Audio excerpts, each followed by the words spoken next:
BA third year के सभी छात्रों का मैं विवेकानंद कॉलेज की ओर से सर स्वागत करती हूँ। आपको आपका यह सेमेस्टर 5th है।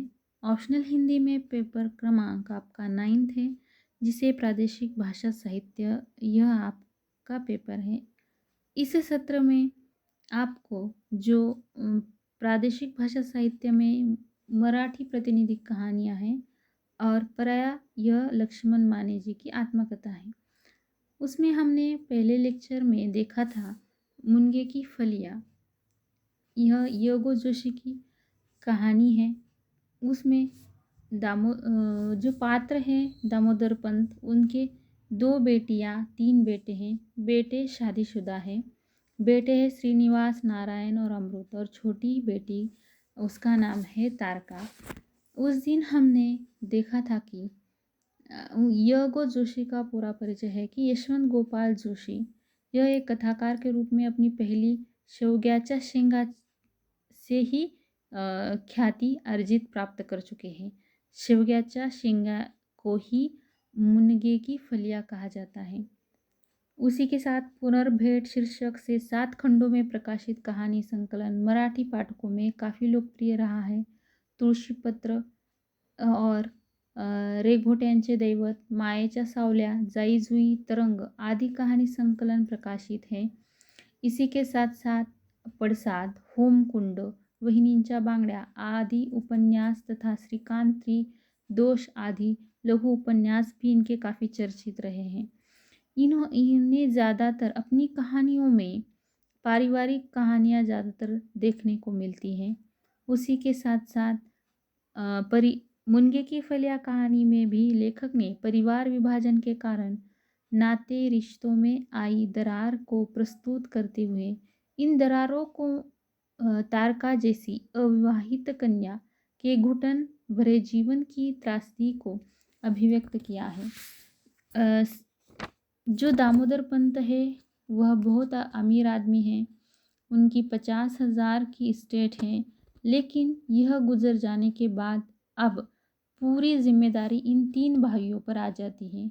उन उन तारका की एक बहन की शादी भी हो चुकी है और तीनों भाइयों की भी। माँ भी जल्दी गुजर जाने की वजह से तारका अब खुद को अकेला महसूस कर रही है। तारका यह सीधी सादी और सुंदर लड़की है। उम्र के लगभग 14 उम्र के 8वें साल में ही उसकी मातृवियोग का दुख सहना पड़ा था। बहुत कम बोलती थी और जो बातें माँ से सीखी जाती है वह किससे सीखे। इसके परिणाम स्वरूप वो खोई खोई रहती थी। तो इसी कारण हम कहते हैं ना कि एक हाल व्यक्ति अगर अबोल रहता है, किसी से ठीक तरह से बात नहीं करता या खुलकर बात नहीं करता, उसके अंदर एक कुढ़न सी आ जाती है। उसी प्रकार तारका का भी यहाँ पे लेखक ने वर्णन किया है। माँ के चल बसने पर तारका दामोदर पंत को बहुत परेशान किया करती थी।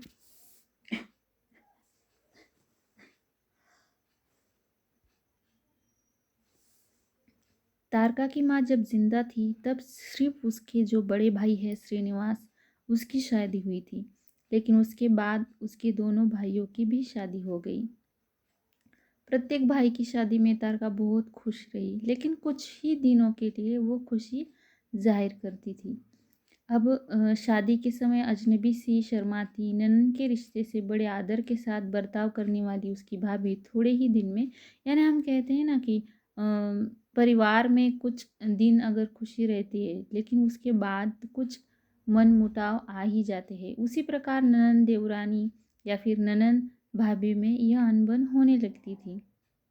उसे कभी वो धमकाती थी, कभी समझाती थी, आजकल में तुम्हें विदा होना ही है।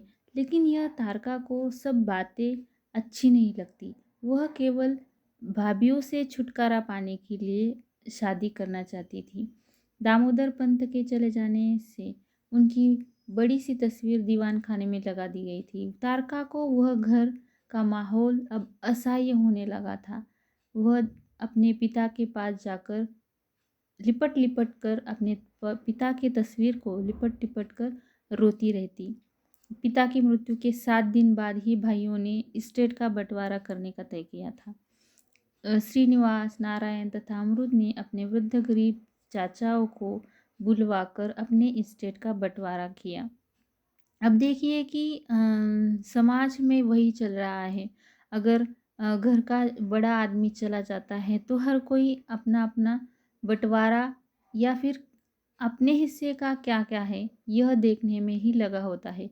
इस कहानी में योगो जोशी ने वही वर्णित किया है कि तीनों भाइयों ने अपने जो बूढ़े चाचा हैं, उन्हें बुलाकर अ, अपनी प्रॉपर्टी का बँटवारा किया।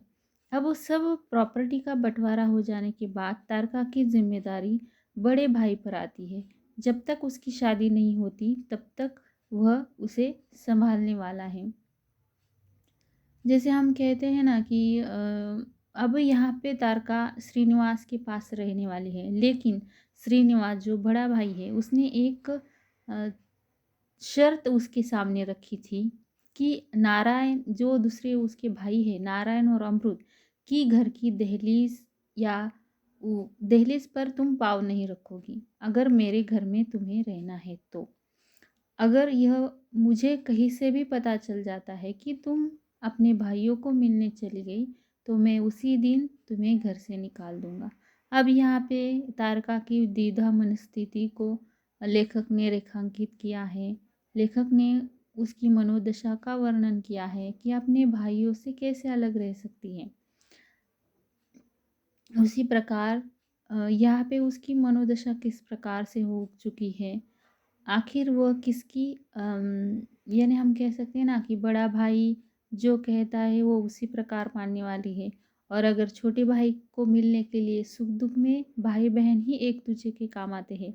लेकिन इस कहानी में जो दर्शाया गया है वह एक व्यवहार के रूप में सामने चल कर आया है। अब तारका को उसकी भाभी का व्यवहार भी अच्छा नहीं लगता, वो हमेशा ही उदास बैठी रहती है।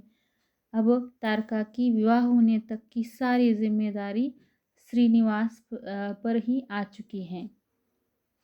इसी प्रकार से भाई माता पुत्र, भाई बहन, देवर भावज के पारिवारिक संबंधों की मनोवैज्ञानिक अभिव्यक्ति उनकी पारिवारिक कहानियों में ही योगो जोशी ने रेखांकित करने का प्रयास किया है। अब आगे की कहानी हम अगले लेक्चर में पढ़ेंगे। धन्यवाद।